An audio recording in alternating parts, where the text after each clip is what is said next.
ضلع جیکب آباد میں 34 کروڑ 19 لاکھ 32,410 روپے کی بےقاعدگی۔ محکمہ خزانہ نے تحقیقات کا آغاز کر دیا۔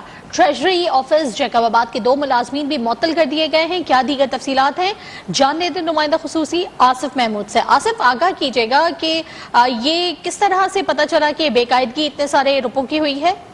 جی بالکل، صرف سندھ کا ایک ضلع ہے جیکب آباد جس میں جو پینشنر ہیں ان کو جو پینشن کی رقم جاری کی جاتی ہے وہ جعلی اکاؤنٹ کے ذریعے اس کی ادائیگی کی مد میں 34 کروڑ 19 لاکھ 32,400 روپے کی بےقاعدگی سامنے آئی۔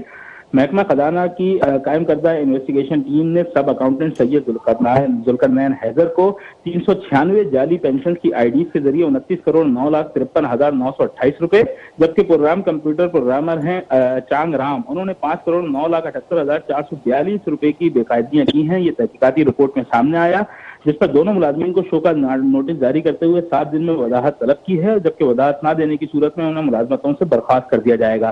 محکمہ خزانہ کی تحقیقاتی رپورٹ اور محکمہ خزانہ کی جانب سے جاری کردہ جو نوٹیفیکیشن ہے ان کی معطلی کا، وہ نیوز ون نے حاصل کر لیا ہے۔ جی بہت شکریہ آصف محمود اپڈیٹ کرنے کے لیے۔